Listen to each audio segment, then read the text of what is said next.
तो अभी तक दो प्रकार की व्यवस्थाएं हैं, पहला है ट्रेडिशनल बिजनेस और दूसरा है डायरेक्ट सेलिंग या आरसीएम बिजनेस। तो चलिए चर्चा करते हैं कि इस राष्ट्रीय अभियान में हम अपनी महत्वपूर्ण भूमिका क्यों नहीं निभा पाए। सबसे पहले उस विषय पर बात करते हैं और क्यों नहीं निभा पाए उसका सबसे मुख्य जो कारण रहा वो हमारे देश में एक जो बिजनेस करने का तरीका है, उस तरीके की वजह से हम अपने देश को नए तरीके से उन्नति की ओर नहीं ले जा पाए, महिला सशक्तिकरण की ओर नहीं ले जा पाए, स्वास्थ्य रक्षा की तरफ नहीं ले जा पाए और स्वावलंबन की तरफ नहीं ले जा पाए। तो उस सिस्टम को हम सबसे पहले समझें जो अभी तक हमारे और हमारे देश की प्रगति में बाधा बन रहा था। तो सबसे पहले हम उसको समझते हैं। ट्रेडिशनल बिजनेस क्या है? कोई कंपनी होती है जो प्रोडक्ट बनाती है।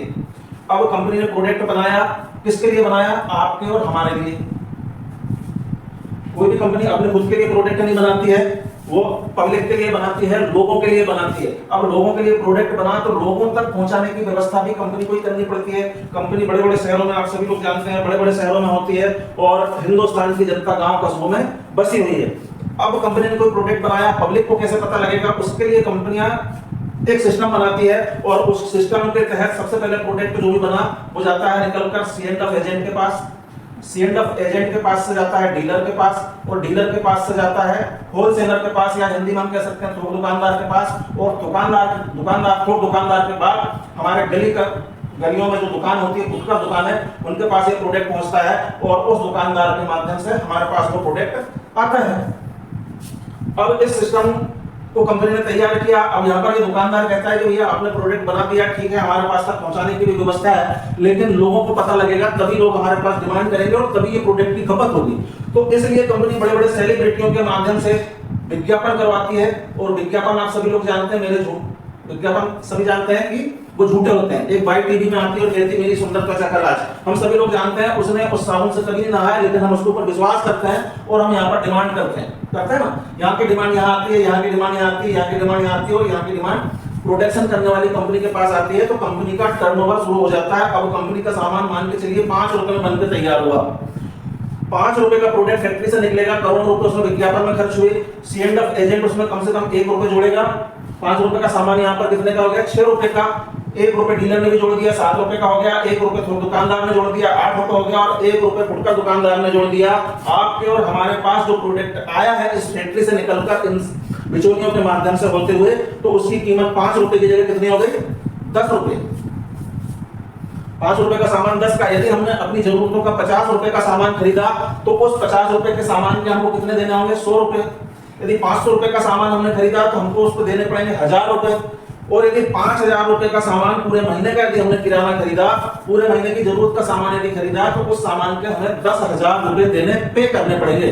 तो यहाँ पर सीधा सा मतलब ये होता है कि हमारे और कंपनी के बीच में ये बिचौलियों के माध्यम से 50% प्रोडक्ट महंगा हो गया नहीं हो गया?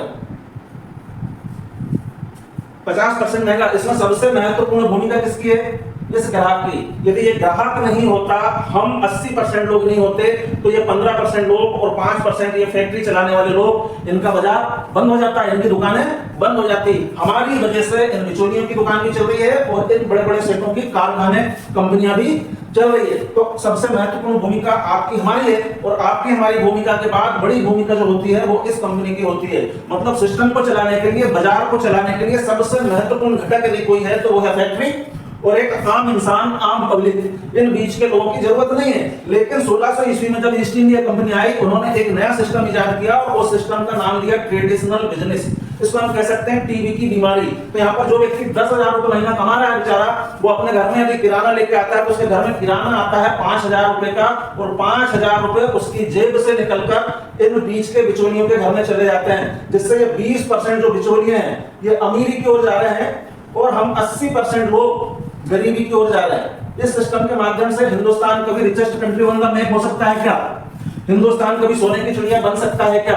यदि हमको सोने की चिड़िया इस देश को, इस राष्ट्र को बनाना है और अपने आप को यदि संपन्न बनाना है, अपने परिवार में, अपने समाज में यदि हमको स्वावलंबन लेके आना है, तो हमको इस सिस्टम का कुछ विकल्प ढूंढना पड़ेगा।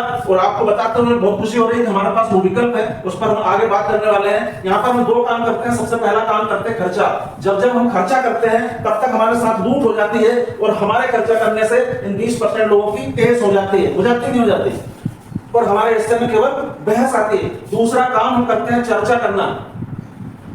जब जब हम चर्चा करते हैं तो हम अपने जान पहचान के लोगों से ही चर्चा करते हैं, और जब हम अपनी जान पहचान के लोगों से चर्चा करते हैं उस दुकान की, उस प्रोडक्ट की, उस कंपनी की जब हम तारीफ करते हैं तो लोग हमारी बातों के कारण उस प्रोडक्ट के ऊपर, उस दुकानदार के ऊपर, उस कंपनी के लिए, उस प्रोडक्ट के लिए आकर्षित होते हैं और उस प्रोडक्ट को वो खरीदते हैं मतलब उस दुकान से, उस प्रोडक्ट से, उस कंपनी से वो जुड़ जाते हैं। यहाँ पर हम खर्चा करने से जुड़ रहे हैं और जोड़ने से भी हम अपने परिचितों को, अपने रिश्तेदारों को, अपने दोस्तों को भी लूट की ओर ले जा रहे हैं कि उनकी इनकम का भी शोषण हो, उनकी खून पसीने की कमाई में भी टीबी की बीमारी लगे, उनकी इनकम में भी क्षय रोग लगे, है ना।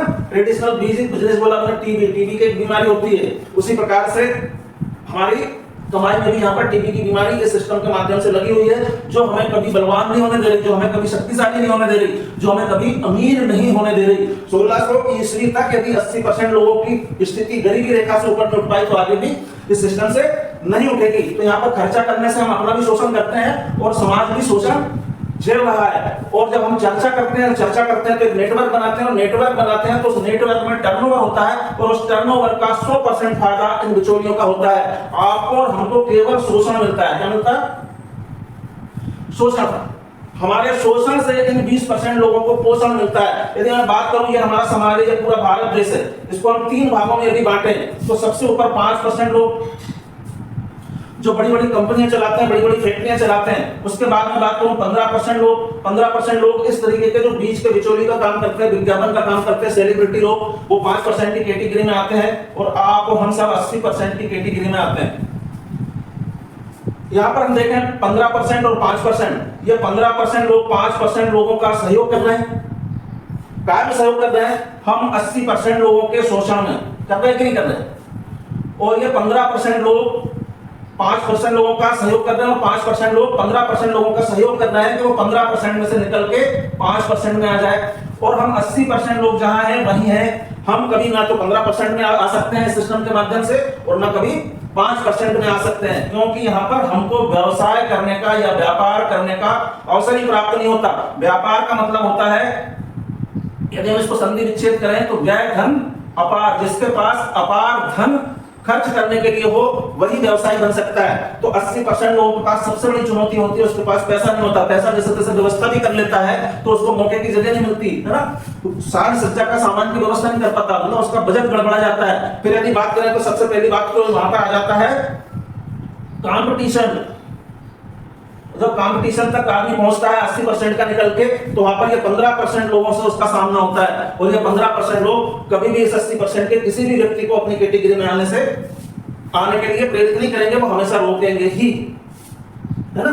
तो यदि हमको वाकई में 80% में रहना है तो हमको कहीं कुछ करने की जरूरत नहीं है। और यदि हमारे सपने बड़े हैं, हम चाहते हैं कि हम स्वास्थ्य खुद भी रहें, स्वस्थ, देश दुनिया को भी स्वास्थ्य रक्षा की गारंटी दे पाए और स्वावलंबन की ओर भी बढ़े, मतलब अमीरी की ओर भी बढ़े, और हमारे घर परिवार की महिलाओं को भी हम ताकतवर यदि बनाएं तो हमको कुछ अलग करना ही होगा। अब हम इसके देखें तो स्वास्थ्य रक्षा की जैसे मैंने बात की, इस सिस्टम के माध्यम से कंपनी ने, यदि मान लीजिए इस कंपनी ने 100 प्रोडक्ट बनाए, है ना, 100 डब्बे, किसी भी प्रोडक्ट के 100 डब्बे, जैसे मान लीजिए ये कोलगेट है, ये ट्रेडिशनल का है, हिंदुस्तान लीवर लिमिटेड का प्रोडक्ट है। और हिंदुस्तान लीवर लिमिटेड के नाम आप सभी लोगों ने सुना, यहाँ पर गलतफहमी नहीं लेना, ये हमारे देश की कंपनी नहीं है। हिंदुस्तान लीवर लिमिटेड अमेरिका की कंपनी है और ये जिस देश में जाती है उस देश का नाम रख के उस देश के लोगों को भ्रमित करती है। जैसे पाकिस्तान में दी गई तो वहां पर इसका नाम है पाकिस्तान लीवर लिमिटेड, हिंदुस्तान आई तो हिंदुस्तान लीवर लिमिटेड, जिस देश में जाती है उस देश के नाम के आगे लीवर लिमिटेड लगाकर अपना व्यवसाय करने लगती है।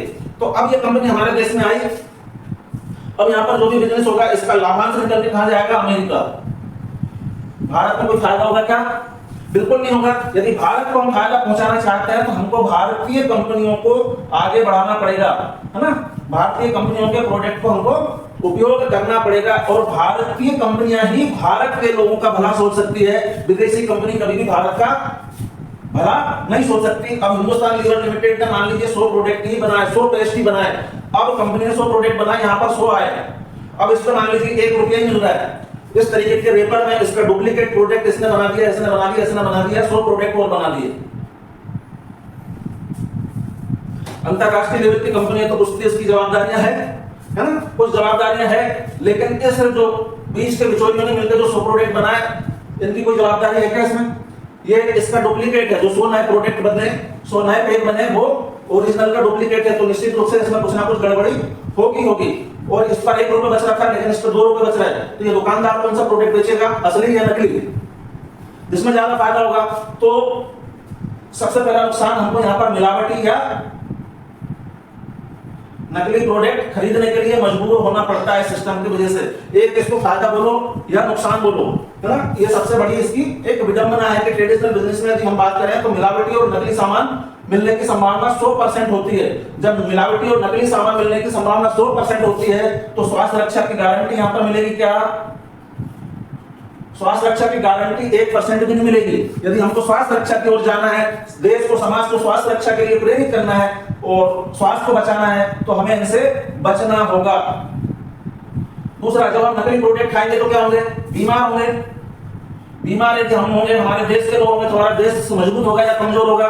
निश्चित रूप से हमारा देश कमजोर होगा। बीमार होंगे तो खर्च भी होंगे, खर्च होंगे तो शारीरिक रूप से भी हमारा देश कमजोर होगा और आर्थिक रूप से भी कमजोर होगा। जब आर्थिक रूप से कमजोर होगा तो क्या होगा? एक और बीमारी लग जाएगी और वो बीमारी हो जाएगी भ्रष्टाचार की, है ना, भ्रष्टाचार फैलेगा। यदि वाकई में हमको अपने देश को बीमारी से बचाना है, भ्रष्टाचारी से बचाना है, तो स्वास्थ्य रक्षा के लिए गारंटी देना है, स्वरोजगार सृजन को यदि हमको बढ़ाना है तो हमको कुछ नया सोचना ही होगा। और वही सोच के साथ मैं आज आपके साथ प्रस्तुत हुआ हूं और वह सोच है आरसीएम बिजनेस, जो कि स्वास्थ्य रक्षा की 100% गारंटी देता है, स्वावलंबन की 100% गारंटी देता है, महिला सशक्तिकरण की 100% गारंटी देता है और नए भारत के निर्माण में हम सभी को महत्वपूर्ण भूमिका निभाने का एक अवसर देता है।